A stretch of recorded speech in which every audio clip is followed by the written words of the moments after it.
Et là, on va faire du cinéma, là. Ça, c'est les moments les plus sympas de cinéma. Ouais. C'est quand on rentre quelque part. On a juste un truc à faire, c'est être soi-même et rentrer. Ok? Ok. Donc on est prêt. Tu nous dis action, Louis-Paul? Ouais. Tourne et action. Ok, très bien. Et on y va, voilà. C'est trop sympa. Et moi, je filme comme ça. Waouh, faites bien les acteurs. C'est bon, on est bon, on est bon. Allez jusqu'au bout, comme ça, moi, je vous filme. Trop beau, trop bien. Tu as déjà fait le film, Thomas? Ouais, plein. Allez, c'est parti. Moteur, action. Tac, voilà. Moi, je filme pendant que vous descendez. Tu les filmes, hein voilà. Suivez eux. Ouais, moi, je les rejoins. Suivez eux, suivez eux. Attention, attendez-moi, j'arrive. Super. Ça tourne au son. À l'image. Très bien, c'est très professionnel. Alors, Pierre Moignard.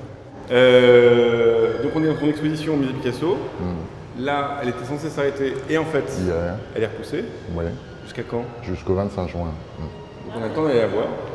Et là, on a la chance d'être avec Marine Vallon, qui est une peintre également. Moi, je suis Thomas Lévillage. On a la chance de venir voir, de visiter ton expo avec toi. Donc là, on est dans la première salle et on est devant ce tableau qui date de 2015, qui fait l'affiche aussi, je crois. Mentir vrai. Est-ce que tu peux nous en parler un petit peu? Je laisserai plutôt Marine poser des questions. Je peux juste dire que c'est le numéro 2 de la série Suite P. Oui. Suite P, ça peut être suite Pablo, suite Pierre, suite Picasso. Ouais. D'accord. Donc ça vient d'un dessin de Picasso. Ça vient d'un Picasso à l'origine. Alors il y a une source dans tous les tableaux qui sont dans cette salle. Là, il y a deux sources. C'est deux dessins du dernier trimestre d'activité de Picasso. Deux dessins de 1972. D'accord. Voilà. Que tu as découvert que j'ai comme découvert ça. en 1988 lors de l'exposition Le Dernier Picasso au Centre Georges Pompidou. D'accord. Et donc là, tu as peint un dessin. C'est ça que tu as fait. Oui, on peut dire ça. Ouais. Et alors, qu'est-ce que ça change de le faire en peinture, de le faire en grand format, de l'agrandir, de le faire, de mettre de la peinture au lieu de mettre du crayon, enfin de... Qu'est-ce que tu cherchais en faisant ça? Alors, ce sera peut-être plus facile d'en parler à partir du premier tableau de cette suite P, parce qu'effectivement, C'est où le premier tableau? C'est lequel? il est dans la deuxième salle, à côté du dessin. D'accord. Et alors, est-ce que tu peux nous expliquer la construction de ces différentes toiles? Est-ce qu'elles sont faites d'un seul jet ou en plusieurs jours, plusieurs mois, plusieurs années? Non, elles sont faites en 2 semaines environ, D'accord. pour les formats les plus grands. Un peu plus vite pour les formats les plus petits, je dirais 1 semaine. Et À partir de croquis ou vraiment tout est visualisé dans ta tête et tu te jettes sur la toile, on va dire non, il n'y a pas d'esquisse. Il n'y a pas d'esquisse. Non. Ah Là, oui. tu commences quand même au blanc. Il y a un truc où tu fais le blanc et après Oui, tu mets la tout à couleur fait. par-dessus. Alors, ces tableaux ne sont pas faits. Enfin, ce que je faisais, c'était un d'après. Et un d'après, on emprunte une forme d'un peintre. Si Picasso fait travail d'après Manet, d'après Ouais, le déjeuner, ouais. il prend la forme Manet et il en fait une forme Picasso. Oui. Donc, c'est ce que j'essayais peut-être de faire en 88 et que je n'arrivais pas à faire. Et je suis arrivé à le faire en passant à côté de l'opération de métamorphose, par une opération de collage. En l'occurrence, là, le dessin n'est pas transformé, n'est pas modifié, c'est le dessin tel quel, rétroprojeté sur le tableau. Pour répondre à la question de Thomas, Blanc. Non, mais Le ça, c'est blanc. intéressant parce qu'on peut. il est rétroprojeté, donc il y a un On dessin voit pas tout de suite. blanc où la peinture va venir ensuite, Ouais. qu'elle va venir recouvrir. Et alors la couleur, Ouais, parce ouais, que moi je trouve qu'il y a un Donc, effectivement- magnifique travail de couleur, mais du coup, voilà, est-ce que tu arriverais à mettre des mots sur comment ces couleurs arrivent? Alors effectivement, je réponds aussi à la question de Thomas, c'est le changement de nature et le passage d'un dessin à une peinture. Ensuite, il y a aussi le passage d'un petit dessin, vous le verrez. Le dessin est grand, il fait quand même 60 par 50 cm, mais d'une chose intime à une chose extime. Enfin. Ouais. Ensuite, pour répondre, essayer de répondre à ta question, Marie, la question de la couleur, je la. Rétrospectivement, je dirais qu'elle a plus à faire avec des questions de sens, comme ils sont, comme je les manipule dans le film. Enfin, c'est presque une question de montage. Oui, on est C'est-à-dire qu'ils introduisent une sorte de discontinuité complètement, ouais. Par rapport au dessin, puisque le dessin est noir et linéaire. Là, il y a une discontinuité, et ces discontinuités, pourquoi pour répondre à la question du choix des couleurs, chaque interruption colorée est un sens, une sorte de production de sens et un épuisement du sens à venir pour pouvoir continuer le tableau. C'est un travail de rythmique qui est quand même assez important. Oui, tout à fait. Et cette grande ligne noire, pardon Thomas, elle est sur elle n'est pas sur le dessin. Non, elle n'est pas sur le dessin, ça c'est un plus. Oui, mais c'est un plus qui nous questionne, parce qu'on pourrait presque y voir du coup un diptyque, une toile décomposée. On pense aussi, pourquoi pas, même un changement de pellicule. Elle arrivait au début, au milieu, à la fin, cette grande ligne noire. Sur ce tableau précisément, parce que celui-ci est le numéro 12, celui-ci est de 2020, elle est déjà fixée parce que dès le premier tableau de la suite P, en 2015, elle apparaît. Elle apparaît déjà. Et je reviens sur mon idée de dessin, de peinture, de faire un dessin en peinture. Il y a aussi la question du fond. C'est d'un coup là, tu as préparé un fond blanc qui est très, on va dire, peinture classique et tout ça. Puis là, tu fais un fond à la colle de peau, donc qui est un peu brillant, qu'on peut reconnaître, qui fait des petites paillettes comme ça de colle de peau. L'idée, c'est quoi? C'est que c'est le terrain neutre de la peinture, c'est un non-peint, Oui, mais ça, c'est une sorte de tension, c'est une forme d'abstraction radicale qui contrarie le programme de Picasso, puisque Picasso est un artiste figuratif. Voilà. Alors, moi, je fais des tableaux, mais je ne suis pas un théoricien. Je ne fais pas des... Mais c'est vrai que le mot le plus approprié quand j'y songe, c'est le mot figural. C'est très beau, figural. Qui effectivement, et le figural se construit en opposition au figuratif. Mais là, il y a une tension effectivement figurale et le fond, c'est une forme d'abstraction. Quand je dis radicale, parce qu'elle n'est même pas peinte. Oui, c'est quand même un choix. Parce que non, absolument. Il y a un grand choix. Absolument. Et après, ce qui aussi détermine l'avancement d'une série, la nécessité d'en faire un de plus, c'est qu'effectivement, à chaque tableau manifeste une autre opération. Enfin, le mot est un peu pompeux, mais une autre opération artistique. C'est ça qui est... Donc, on retrouve ce très beau travail sur les ongles, mais qui deviennent des paysages là, de peinture. Donc là, c'est encore une fois, c'est la ligne blanche aussi en dessous. Là, il y a le col de peau. Un petit côté feu d'artifice, je trouve, dans certains passages, qui questionnent beaucoup quand même, je trouve. Alors, explosion, feu d'artifice. C'est assez étrange parce que je ne sais pas si tu as lu à ce moment-là. Ce que tu viens de dire me fait penser à un texte que j'aime beaucoup à propos des sources, justement des dessins de Picasso, qui est un texte de Leo Steinberg, un historien de l'art américain, qui a écrit sur ses derniers dessins, qui a écrit pour moi le texte le plus intéressant que j'ai lu sur ces dessins, qui parle à leur sujet de Fizzgig.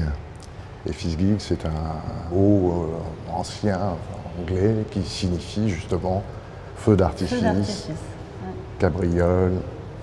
Alors moi j'aimerais bien comprendre ce que c'est que le figural. Là on est devant, explique-nous. Je ne dis pas que c'est figural, je dis simplement que c'est peut-être... L'enjeu de ton histoire de figure et de figural. Oui, c'est des rapports. Bon, je crois qu'on pourra en parler, mais pas d'une manière, ça nous prendrait beaucoup de temps. C'est des questions qui ont été employées, c'est une notion qui a été employée, je pense, la première par Merleau-Ponty, mais beaucoup repris par Deleuze, au sujet de Bacon. En quand Deleuze disait que Bacon voulait conjurer le figuratif, il disait que l'artiste a deux voix. Il a soit une voix abstraite, soit une voix figurale qui s'oppose au figuratif, parce que la différence, c'est que le figural évacue la question du narratif, hein, de l'histoire. Il évacue aussi la question de la représentation. Enfin, la représentation, donc la question de la réification de l'image, c'est plus une énergie vitale, enfin, liée à la question de la figure, mais sans les caractéristiques du figuratif. Enfin, je le dis un peu. Ah oui, mais c'est... Audrey, mon assistante, elle n'a pas reconnu tout de suite que c'était des vulves, par exemple. Oui. D'abord, il y a cet effet de peinture. Moi non plus, je ne l'ai pas du ouais, tout vu au début, avant que tu me le dises. J'étais dans... Parce que dans cette salle... J'étais dans l'application, et puis surtout, voilà, ce qu'on regarde beaucoup, c'est quand même cette concentration dans l'application, ces lignes qui changent de couleur. Ça, c'est quand même très particulier, je trouve, dans ton travail, enfin très propre à ton travail. Je ne pourrais pas trouver beaucoup d'autres peintres où il y a quand même cette ligne qui peut passer du bleu au rose, au jaune. Ça existe depuis longtemps, cette on va dire, ligne multicolore peut-être pas, bon, mais... C'est particulièrement propre à cette série. Quoi. Voilà, en fait, cette exposition, c'est une exposition comme je ne les fais pas. Parce que moi, ce que j'aime faire dans mes expositions, c'est montrer, quand j'accroche deux tableaux cut à cut, c'est de montrer des tableaux qui ne se ressemblent pas. Et je peux le faire parce que je fais des séries simultanément qui présentent des aspects très dissemblables, très disparates même. Bon, et les caractéristiques que tu associes à ces tableaux-là, justement, enfin, sont plutôt particuliers à cette série-là. À cette série-là, oui.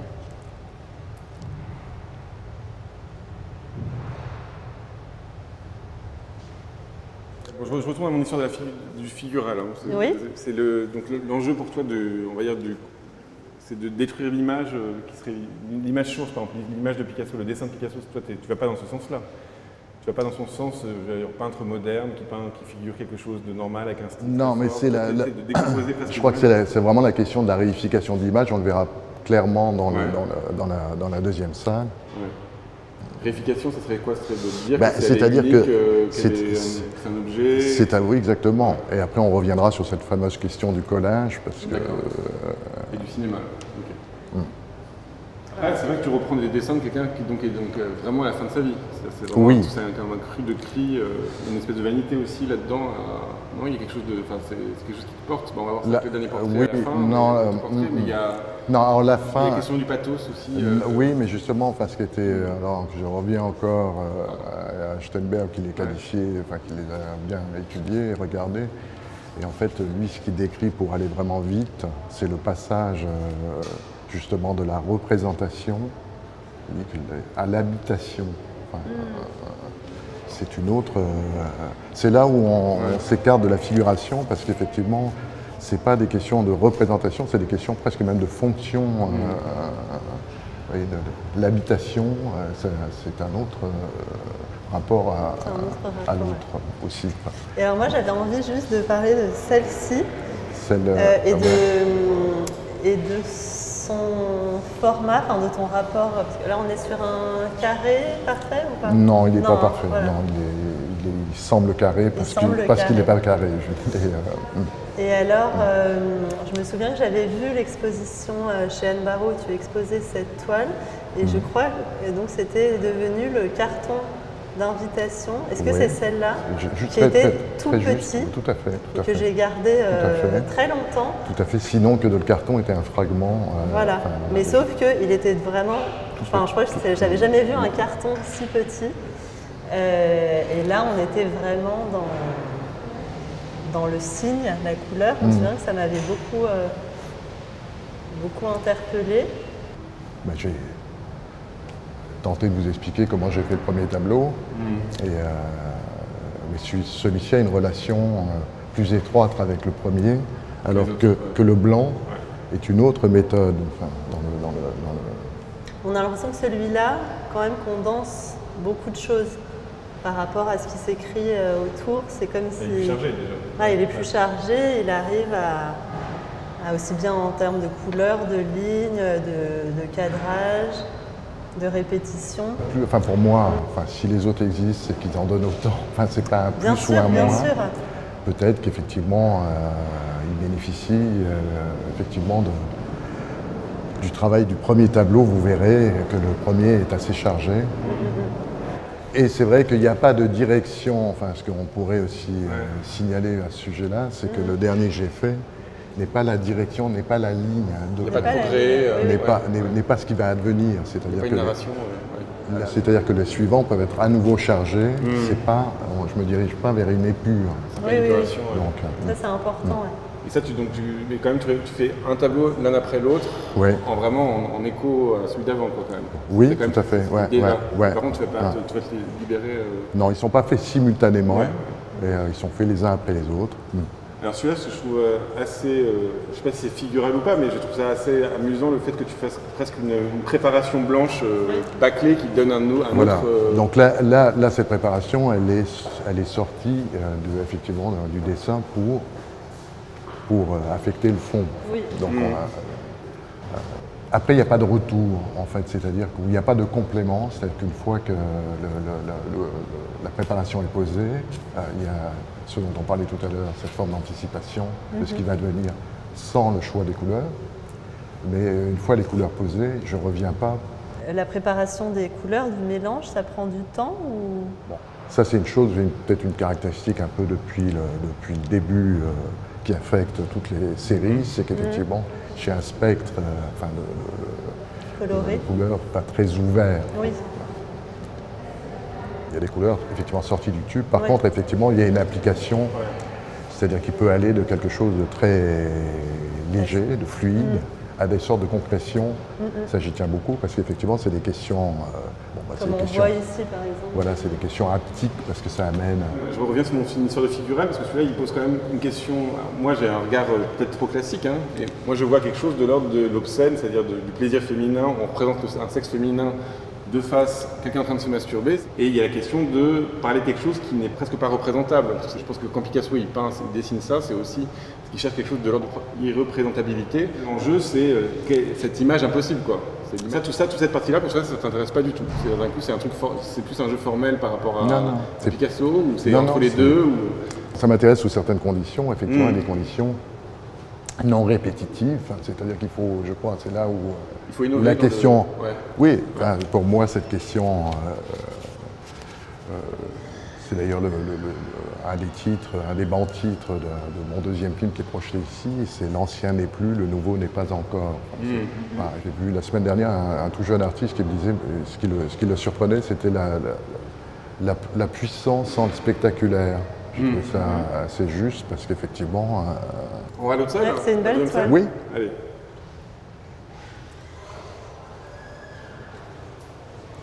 J'aime beaucoup celle-là. Ouais. Donc ça, c'est le premier tableau de la série. Oui. Il s'appelle Suite P1. Oui. Il date de 2015. Oui. Voilà. Et il est inspiré du dessin qui est ici, qu'on va voir après. Et cette première peinture est apparue suite à la dernière chose qui est présentée, qu'on verra après, comme une réponse. D'accord. Et elle m'est apparue, d'un coup, en fait, entre les années 2000 et 2010, je partageais mon temps en fait entre Los Angeles et Paris. D'accord. J'essayais d'être le plus possible à Los Angeles. Ce qui est sous-jacent au graphe de Picasso était un tableau qui était dans mon atelier.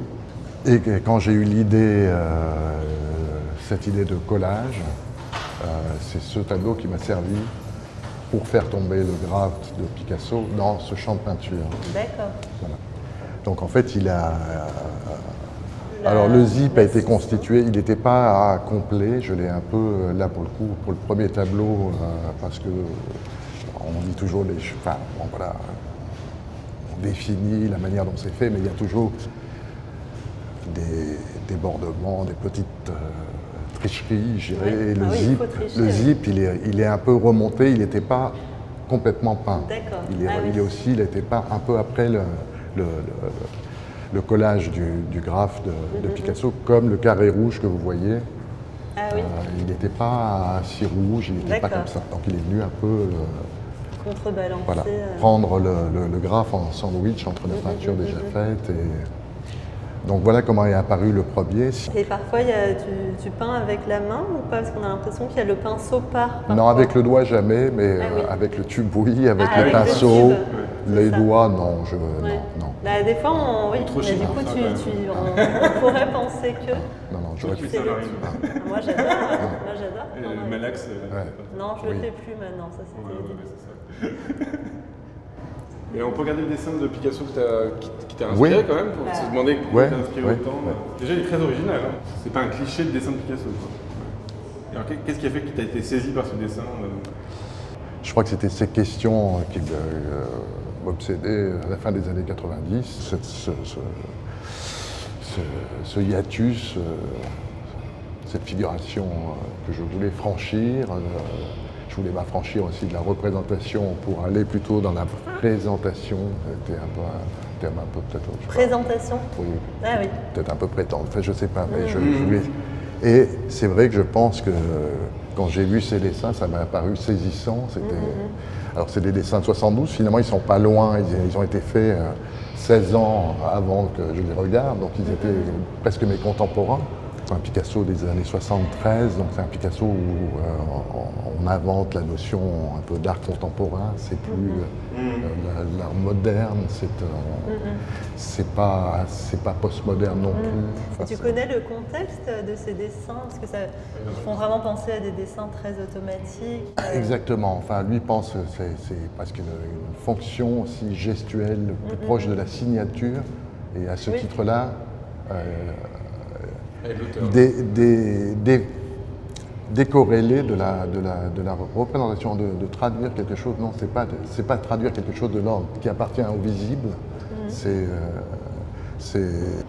Là, je reviens avec mon petit regard classique, hein, mais il y a quand même une idée de l'obscénité, quoi. C'est comme s'il y avait une scène, et que d'un coup il sortait de la scène, c'est obscène, et d'un coup il y a tout ce truc-là de frontalité quand même très animal, on a l'impression que ça sort de l'espace, quoi. D'ailleurs, je trouve ça amusant parce que dans ton tableau, en fait, tu as mis le carré rouge qui pourrait être un carré de censure juste à côté du sexe féminin. Ouais. Là, on le voit. Hein. Ce qui est drôle, c'est qu'il y a quasiment plus d'espace là dans la manière dont tu dessines, avec les hachures, tout ça, tous ces jeux d'espace, que toi dans ta toile où tu ramènes un truc de frontalité, justement, vu le dessin. C'est presque un calque par-dessus le paysage, quoi. Enfin, là, l'effet de collage enlève l'effet de volume. En plus, tu mets ces carrés jaunes qui aplanissent encore. C'est vrai qu'il y a l'effet calque assez fort. Oui, ça dépend des tableaux. Celui-ci, sur celui-ci, c'est très juste. Et là, on y reviendra peut-être dans la dernière salle, parce qu'il y a la question, effectivement, dans le collage ou dans le d'après, cette question de la transformation de la forme. Comme il y a, en l'occurrence, là, pas de transformation de la forme, il y a le passage d'une chose dans l'autre. Et ça correspond peut-être plus au mot que Deleuze. Il utilise cette question dit seuls les artistes créateurs effectuent la puissance du faux dans la transformation parce qu'ils n'ont pas le souci de la forme. C'est les seuls qui sont capables justement d'opérer cette transformation. Et après, donc on pourrait penser à la question de la métamorphose. Le terme de métamorphose, je préfère le terme de plasmaticité, parce que c'est le passage d'une chose dans l'autre qui montre l'œuvre de la transformation ou la transformation à l'œuvre, mais sans affecter la forme. Enfin, voilà, c'est vraiment ça l'opération qui m'a permis de me saisir de Picasso sans... Enfin, les peintres qui se servent de Picasso essaient de transformer la forme, et pour moi, c'est une option incrédible. Enfin. Ce que dirait Deleuze, il dirait c'est comme les faussaires et les honnêtes gens, ils ont trop le souci de la forme. Et ils ont le souci de la forme. Voilà. Moi, c'est ça qui me plaît dans ces peintures, c'est qu'on sent quand même une détente, enfin je ne sais pas comment on pourrait dire, par rapport à ce qui fera tableau. Ce qui préside à la manière dont je fais les tableaux, c'est pas un statut. Enfin, moi, ce qui m'intéresse, c'est pas Pierre Moignard, peintre ou cinéaste. C'est une capacité, et c'est une capacité qui rend,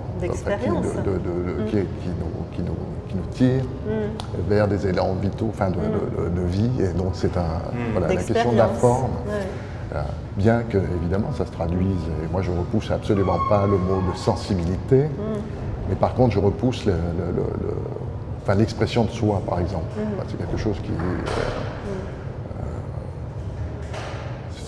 c'est très excitant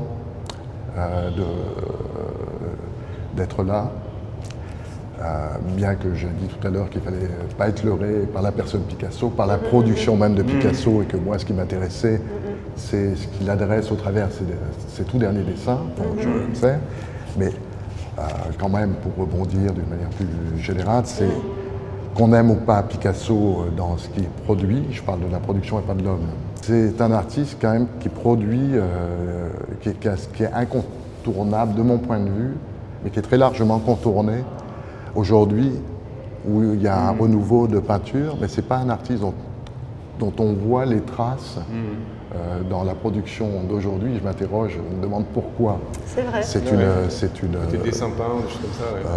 Parce que plein de périodes pourraient influencer, etc. Enfin, voilà. Et je pense que la réalité, c'est qu'effectivement, c'est cette question justement de la distinction, de la transformation par rapport à la forme et à la réification. C'est que beaucoup des tableaux qui apparaissent sont plutôt dans des logiques de production. Et chez Picasso, ça a toujours été dans des logiques de transformation, de création. Bon, et je suis content de souligner ça, parce que c'est ça qui m'importe. Je pensais dans la salle blanche à un livre qui s'appelle « Blanche et l'oubli » d'Aragon, où il prend un vers d'Hölderlin, qui moi aussi a accompagné longtemps, c'est « Nous ne sommes rien, ce que nous cherchons est tout ». Donc on est bien loin, effectivement, du statut, justement, de cet état de production, plutôt dans la création. Enfin, Alors on passe à une autre salle, on va faire une petite pause pour Louis-Paul qui est en train de souffrir. Ouais. Tout bras.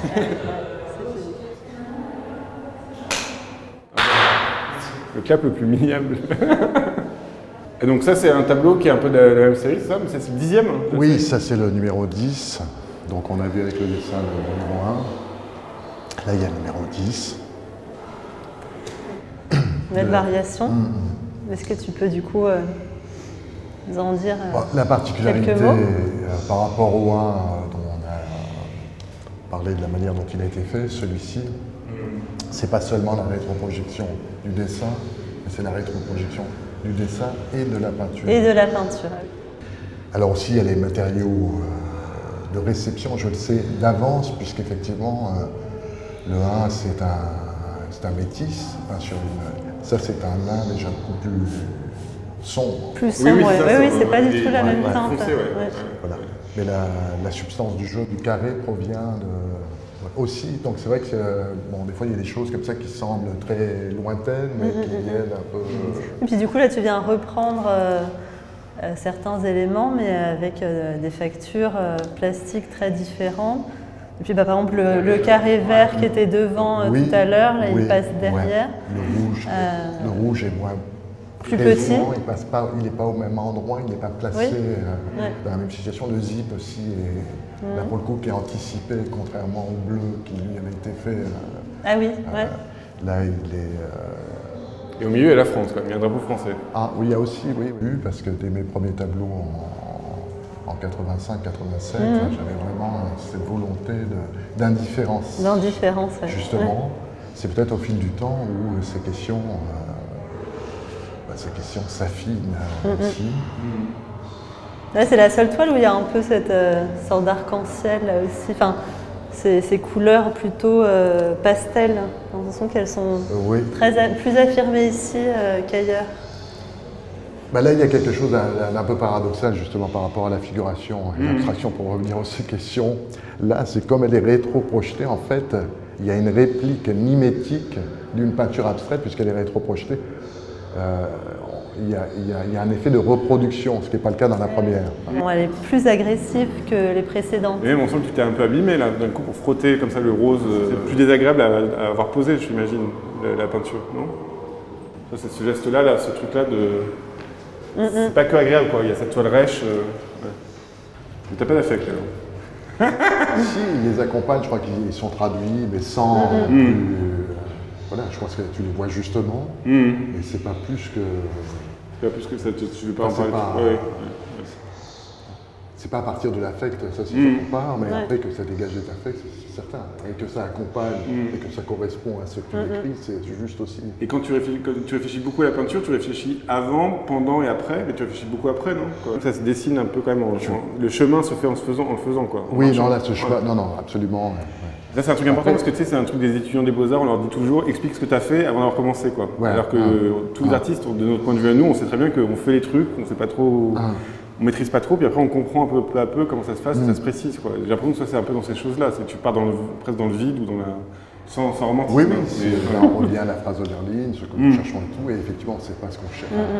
Mais le chemin, moi je trouve, il apparaît beaucoup quand même dans l'étoile, enfin, que ce soit ici, enfin, encore une fois, ce chemin labyrinthique, et après, la liaison fort, entre chaque tableau qui suscite effectivement le suivant est conditionnée par effectivement l'épuisement de ce qu'on a. Et qu'est-ce qui fait qu'une série est épuisée alors? À quel moment tu te dis, bon là c'est mort? Alors, là on revient à cette question d'écriture, je crois que c'est, je n'ai pas d'autre mot pour le traduire, mais quand on a la sensation d'avoir tout dit, d'avoir tout écrit, à toutes les formes passant par l'écriture oui, et puis que tu visualises, j'imagine, plus la prochaine aussi. Il n'y a pas, oui, puis après c'est un désir qui est, tu parles d'affect, c'est sûr que c'est, par contre il y a des désirs, le désir c'est la chose première. Par contre c'est une question pour moi déterminante dans l'évolution de ce que j'ai fait dans ma vie. C'est que pour moi, effectivement, la peinture est au défi de l'image mouvement, et ça, il n'y a eu aucun doute. J'ai mis du temps à le comprendre, à le réaliser. Et je pense que ce n'est pas une question, là, il n'y a pas à se servir du film comme consommateur ou comme par goût, enfin, de prendre des choses dans les films extérieurs. C'est un travail. Et si on l'accomplit, ça nourrit les tableaux d'une manière extrêmement... bon, moi, c'est ce qui a changé ma façon de faire. J'ai mis du temps à trouver, puisque finalement, entre 85 et, je dirais, mon premier film, c'est-à-dire en 2006, je pense qu'effectivement, je n'avais pas trouvé la méthode la plus accomplie. Enfin, voilà. Et le travail, par exemple, de Godard dans l'histoire du cinéma et ça, c'est des choses qui te touchaient quand même. Absolument, et effectivement, je vous invite déjà même, j'invite les gens à regarder justement un petit extrait qui est sur YouTube, qui est un entretien que donne Aragon au sujet de Godard. On voit Aragon dans les années 60 parler de Godard, de ses opérations de collage. Ça vous dira un peu plus. Vous voyez que la dernière déclaration de Godard au Festival de Cannes, il a dit, voilà, ici on fait les films qu'il faut faire. Moi, je présente des films qu'il ne faut pas faire, et j'espère que ça peut faire bouger un peu, ou montrer autre chose, un peu. Voilà. Et cette disposition du contre, de l'ouverture de quelque chose, de trouver autre chose, c'est quelque chose qui m'anime, mais je me sens très proche pour ça. On va accélérer parce qu'il y a 2 salles et une demi-heure. Voilà. Il y a une chose pour compléter ce que je disais au sujet du film, etc. C'est vrai qu'ici, j'ai voulu faire une expression qui ne soit pas qu'une expression de peinture. Donc là, l'expression est très concentrée, enfin sur les sources, sur ces dessins. Et j'ai vraiment voulu que ce ne soit pas qu'une expression de peinture, qui pose la question peut-être aussi de la question des images qui s'effacent, qui ne s'effacent pas, celles en peinture, et celles qui s'effacent en film. En film, oui, bien sûr. La question vraiment de là. Bon, c'est une chose... Et donc cette série, elle a des autoportraits. Alors voilà. Donc, là, on revient en arrière parce qu'effectivement, cet autoportrait de 92, c'est une série en fait qui est terminée, que j'ai fait entre le premier, j'ai fait en 89 et le dernier, je l'ai fait en 2001. C'est une série qui compte à peu près un peu plus de 300 tableaux. Là, dans les 4 présentés ici, il y en a 3 qui sont un peu particuliers parce que dans cette série, en faisant le déménagement à la campagne, j'ai retrouvé un carton de ces autoportraits qui n'étaient pas terminés. D'accord. Et je les ai terminés en 2017 quand j'ai ouvert le carton. Ils n'étaient pas terminés, je les ai finis par ces touches. D'accord. Et comme ils sont animés par cette tension-là de l'environnement, je pense qu'il vaut mieux les comprendre dans l'environnement dans lequel ils ont été créés. Et là, on était dans une période où, effectivement, justement, les protocoles, les questions de série, effectivement, étaient déterminantes dans l'art contemporain. Cette question du contenu était totalement évacuée. C'est une sorte de télescopage entre les questions sérielles admises et les questions de contenu qui étaient infréquentes. Enfin, on ne pouvait pas faire. On ne pouvait pas, ouais. Cette association des deux, c'est ça qui, à mon avis, donc j'en ai fait un, après j'en ai fait 2, 3, 4, 5. Ça s'est installé petit à petit. Je ne pensais pas que j'allais en faire une série de 300 et quelques. C'était avec tous ces tableaux d'autoportraits, c'était entre guillemets. Je mettais autoportrait parce que quand on me demandait, alors en fait, on me demandait, l'autoportrait nous ramenait à la question de l'introspection, de la représentation, mais je disais, mais je ne veux pas, c'est pas de l'introspection, ce n'est pas de la représentation. C'est en surface quand même, oui. On sent que c'est. Mais c'était un autoportrait quand même. Ce qui m'a intriguée, c'est pas tant la question de l'autoportrait. C'est vraiment la question, comme on disait, de ces yeux bicolores et qui, même par rapport à l'histoire de la peinture, on sait qu'il y a eu quand même, beaucoup de peintres ont eu des soucis de vision. Oui, alors là, anecdotiquement, je peux dire qu'effectivement, j'ai été affecté d'un strabisme. Ah ben voilà. Comme Rembrandt.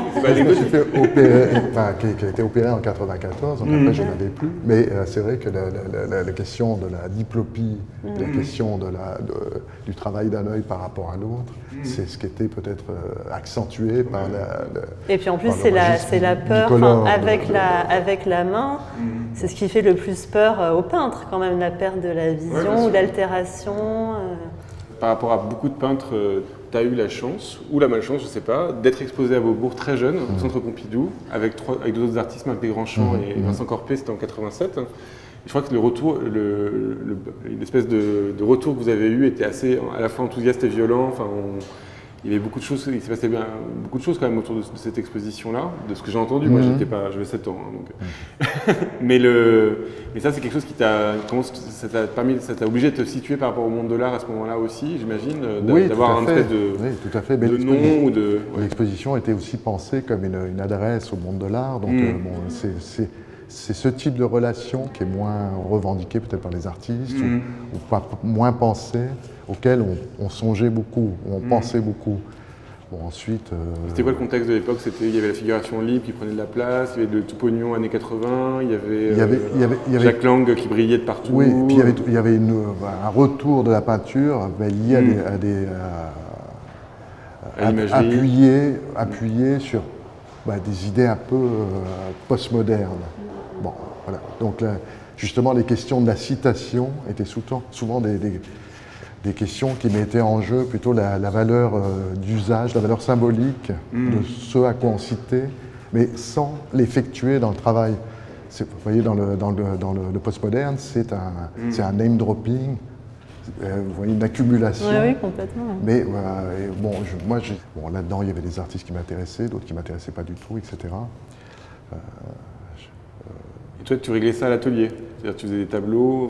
Oui, mais il y avait quand même une discussion collective, parce que les artistes que tu as cités, on en parlait tout le temps, et la question de la position influait sur ce qu'on faisait. En fait, on ne partait pas de ce qu'on avait envie de faire, on partait aussi, à mon avis, de situations, de réactions à ce...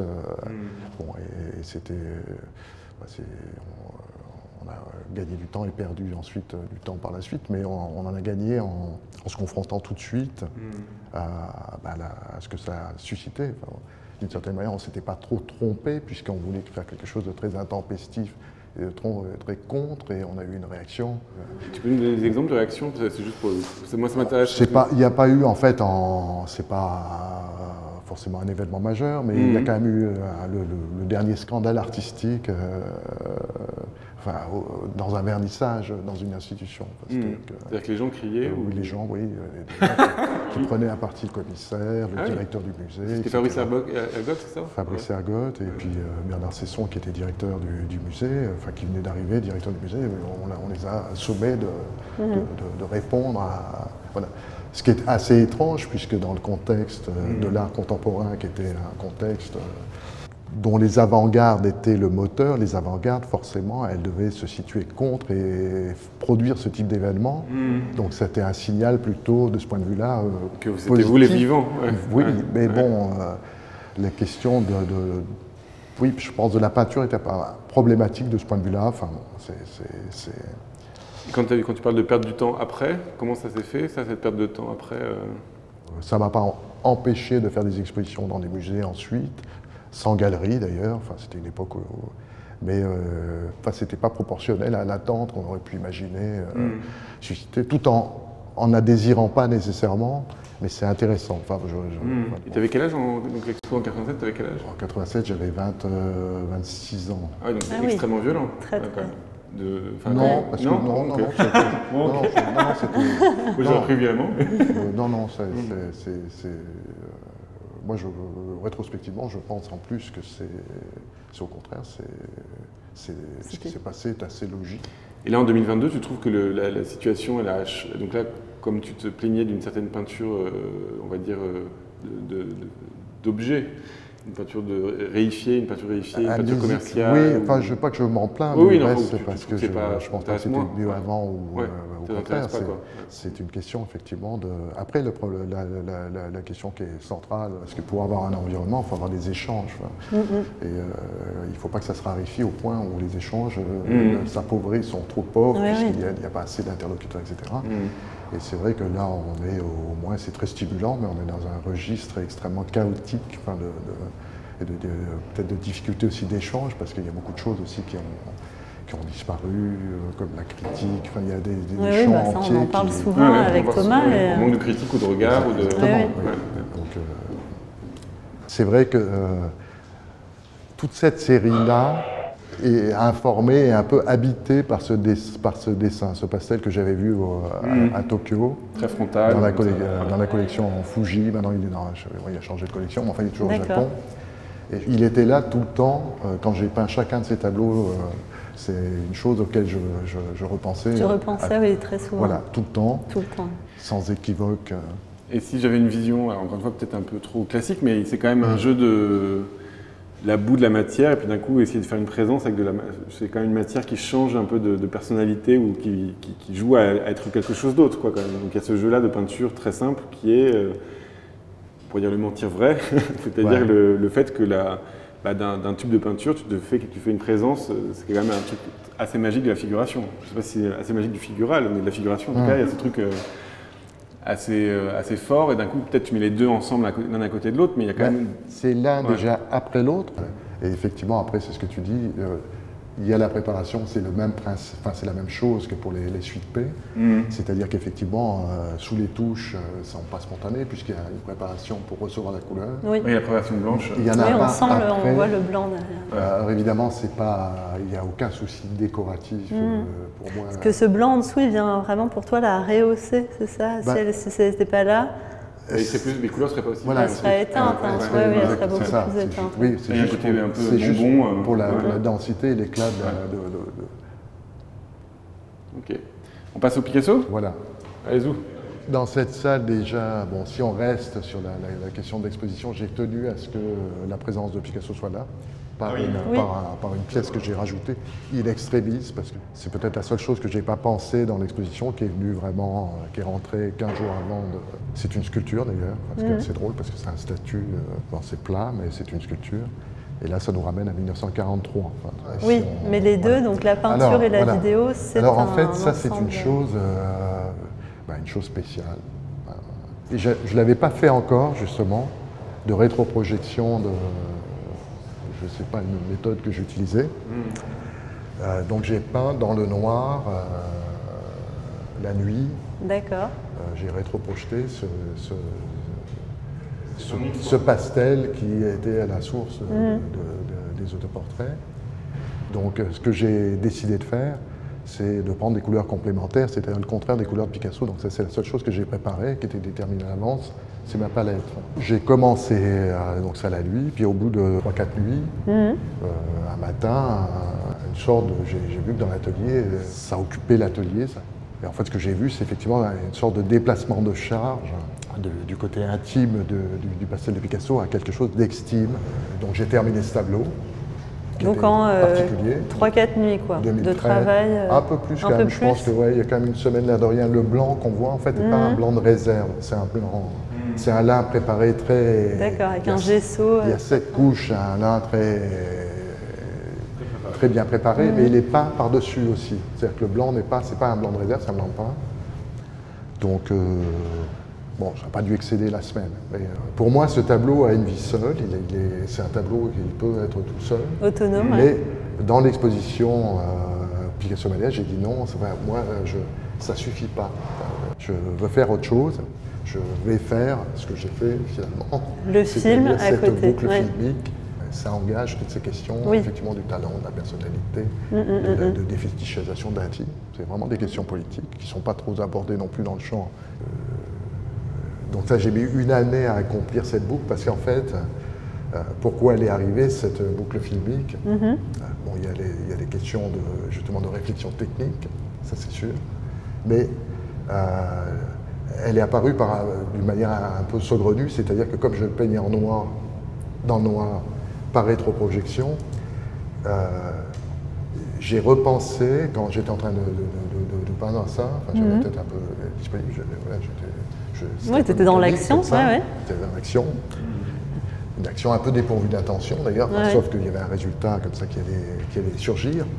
Mais j'ai eu des flashbacks d'un film que j'avais vu 10 ans avant à Los Angeles, qui était F for Fate d'Orson Welles. Enfin, il est de 73, donc il est contemporain du pastel de Picasso. Alors c'est un peu anecdotique parce que le premier flashback que j'ai eu, c'est en fait à la gare d'Austerlitz. C'était une gare que j'emprunte pour aller dans mon atelier, pour aller dans le Cher. Le film commence, le film d'Orson Welles commence, on voit Welles qui accompagne sa compagne Jacques Audard à la gare d'Austerlitz. Et il y a 2 assistants qui arrivent et qui mettent une grande toile derrière Welles, et Welles se détache comme un portrait sur cette grande toile. Voilà, c'est la première image. Et puis après, en continuant, j'ai repensé à la fin de ce film que j'ai remonté. Donc ça, c'est un remontage de la fin du film. Ah oui, tu as remonté le film. Pour faire ce qu'il ne fallait pas faire, pour l'exposition, il fallait faire plus que ce qu'ont fait les peintres dans la dernière salle d'exposition. Tu voulais pas faire ton petit tableau comme tout le monde, hommage à Picasso, puis voilà quoi. Non, parce qu'effectivement, non. Ah oui, il y a un côté bon élève qui... Il méritait, non, il méritait plus. Bon, là, je suis heureux de la présenter, puisqu'effectivement, alors j'ai déjà montré ce tableau il y a 1 an et demi, par exemple, dans une exposition, tout seul. Et comme effectivement elle n'a pas pu être montrée à Picasso Mania, bien sûr, bon, voilà, 7 ans après, bon, elle arrive. Vengeance. Il suffit d'être patient. Voilà, il suffit d'être patient. Donc quand même, Picasso, c'est la fin de sa vie. Hein. Il est en train de mourir, il se fait en portrait, voilà, c'est quand même, il y a du pathos et tout ça. Et toi, tu vas vers l'extime, c'est-à-dire que tu fais un grand format de ça, finalement avec un peu de froideur, parce que tu projettes et tu te laisses guider par l'image. Et puis il y a le Picasso, mais les couleurs donnent une impression de fraîcheur, quelque chose d'un peu presque léger, tout ça, alors que le sujet reste, il garde sa force. Alors, je ne sais pas s'il garde sa force parce que je connais le tableau de base ou pas, mais ça c'est quelque chose qui t'intéresse, cette espèce de mise à distance comme ça de l'image, parce que tu mets la distance en faisant plus grand, c'est ça qui est étrange. Oui, je reviens là. Et j'aimerais bien revenir sur l'histoire de mentir vrai, parce que là tu fais une citation de Picasso. Il y a une citation de Picasso dans l'expo, c'est l'art est un mensonge qui permet de décoller. De comprendre la vérité. Dévoiler. De dévoiler la vérité. En fait, ça c'est Welles qui le dit en reprenant, enfin il reprend ce que dit Picasso. Il le dit, c'est Welles qui le dit. Et le mentir vrai. Ça, c'est la vraie question, c'est l'origine presque de la peinture, c'est Zeuxis et Parasios. Donc il y a Zeuxis qui fait, il est très content parce qu'il a fait des grappes de raisin, et puis d'un coup il y a les oiseaux qui arrivent, et il se trompe, il pense que c'est des grappes de raisin vraies, et puis d'un coup il a trompé les oiseaux. Et d'un coup Parasios lui dit ouais c'est pas mal, et il y a Zeuxis, va voir derrière ce rideau, parce qu'avant on cachait les rideaux, on cachait les tableaux par un rideau, va voir derrière ce rideau, tu vas voir mon tableau. Et d'un coup, Zeuxis va ouvrir le rideau, et évidemment, Parasios a trompé l'œil du peintre, parce que c'était le rideau qui était peint. Quoi. Donc ce rapport-là au faux et au trompe-l'œil, En fait, moi, je comprends que c'est une question du figural ou des choses comme ça, mais j'ai envie de dire que c'est presque déjà dans la peinture classique, parce qu'on sait que, quoi qu'il arrive, une peinture est toujours fausse. Et c'est un jeu, ce jeu-là, ce mythe-là, c'est presque, ça raconte déjà le fait que le faux est déjà dans le truc, parce que c'est pas un trompe-l'œil. Un trompe-l'œil, ça a une durée de vie très courte. On pourrait dire qu'un trompe-l'œil de Boilly, une grappe de raisin comme ça sur un cadre de fenêtre, on est fasciné. Puis après, en fait, on regarde le tableau, c'est un peu ennuyeux, quoi. Alors qu'un vrai tableau, je sais pas, Velázquez, Manet, enfin, je dis ça, un vrai tableau. Un Rembrandt, un truc comme ça. Et pourquoi on dit que c'est un mensonge? Parce qu'on sait que c'est peint. On sent que c'est de la matière, on sent que ça a été peint, qu'il y a un corps derrière et que c'est de la matière étalée sur c'est de la boue colorée étalée sur la toile, quoi. Donc, quoi qu'il arrive, on va pas faire croire que c'est de la vérité. Donc, c'est toujours un artefact, quoi, c'est ça que je veux dire. Donc, je comprends pas ce truc de cette distinction que tu ferais avec. Là, je défends ma figuration, t'as compris? Je veux dire qu'elle est toujours intégrée dans le tableau, quoi. Pour moi, je pense qu'elle est toujours intégrée dans le tableau, quoi qu'il arrive, personne n'est naïf sur cette histoire-là. Parce que justement, on joue ce jeu que tu montres dans ton autoportrait, qui est de passer de ces couleurs on revient à ce souci, que j'ai appuyé dessus, ce souci du respect de la forme. Ça, je ne le savais pas d'ailleurs, je l'ai appris en faisant l'entretien avec Johan Poplar, le conservateur ici, qui m'a parlé effectivement d'un texte encore de Deleuze sur le film de F for Fake, qui est dans Image Temps, qui s'appelle les puissances du faux. Et je reviens à ce que j'ai dit tout à l'heure, dans les puissances du faux, effectivement, pour Deleuze, c'est le F for Fake, ce film, et le manifeste de l'œuvre de Wells. C'est un film qui n'est pas très connu, pourtant qui est vraiment le manifeste. Et je pense que s'il est le manifeste, c'est en tant que, effectivement, qu'il met en avant, effectivement, les conceptions, oui, de Wells liées à ces questions en rapport avec ces puissances du faux, qui ne sont pas, et insiste Deleuze, et là je suis assez d'accord avec lui, c'est qu'effectivement, je vous le disais tout à l'heure, l'homme véridique et le faussaire, ils ont trop le souci de la forme, alors que pour lui, l'acte créateur, c'est vraiment la transformation. Et la transformation, ça n'a. Enfin bon. Non, mais c'est intéressant de arriver à ce point. Après, ça dépend aussi de la forme de l'illusion. Parce qu'on pourrait y avoir une forme très illusionniste qui ment autant qu'une forme c'est-à-dire que même l'illusion la plus grande. Là, j'essaie de vous réconcilier. Même l'illusion la plus grande sera toujours un artifice. C'est-à-dire, on n'imagine pas un magicien surpris de son tour de magie. En fait, lui, il sait il connaît l'artifice. Donc, à la limite, c'est le plus triste dans l'histoire. Question sur la peinture, parce que j'ai entendu une interview de toi et c'est une phrase qui tourne, je crois que tu disais, mais une interview même filmée, tu dis plus on devient artiste, moins on est peintre. Alors j'avais envie que tu nous éclaires sur cette... C'est pas une question de statut, c'est vraiment une question de capacité, donc de recherche. Et c'est vrai qu'un artiste, justement, il n'est pas respectueux de la forme. Justement, s'il veut s'engager dans un acte créatif, je reviens là, j'essaie de combiner les deux. C'est très bien. Donc, c'est ce que je mettais un peu en balance. En balance, oui. Voilà, comment on vit, et là, ça touche qu'est-ce qu'on produit, qu'est-ce qu'on cherche à atteindre dans sa production, etc. Bon, donc ce doute, cette question, je la poserai toujours, peut-être pas de la même manière, parce que les temps, il faut toujours réactualiser. Oui. C'est pas, donc si tu l'actualisais, mais j'espère même si elle suscite une question, je suis content parce qu'elle moi je pense qu'en tout cas c'est une question ouverte. Vivante, je pense pas qu'il y ait de réponse, mais en tout cas moi elle m'a intriguée. À qui tu t'adresses quand tu fais des tableaux comme ça? Là pour le coup tu vas te poser la question. Oui, l'adresse, la question de l'adresse, et ici d'ailleurs dans l'exposition, c'est fait aussi beaucoup, ça dit qu'il y avait beaucoup de public, oui, je suis passé vendredi, il y a beaucoup de monde. Et qu'il y a une réception très spontanée, je crois que ces réactions spontanées qui sont peut-être la preuve d'une sorte de tonicité, traduite comme ça dans la réception, ça pour moi c'est capital. C'est effectivement une œuvre, ne laisse pas de distance, ça ne demande pas. Pour moi, une œuvre ne se comprend pas. Ça se saisit. Après, on peut l'explorer. Mais le terme, par exemple, de compréhension, c'est quelque chose que je rejette dans le sens où compréhension, c'est un épuisement. Une fois qu'on l'a compris, on passe à autre chose. Non, ça ne s'épuise jamais. chaque fois que je viens, je suis venu souvent, et très souvent, depuis le début de l'ouverture. Tu viens tous les jours. Tu viens espionner? Quand je vois le public, c'est quelque chose qui est tout de suite qui me c'est motive, très très important. Il y a un échange.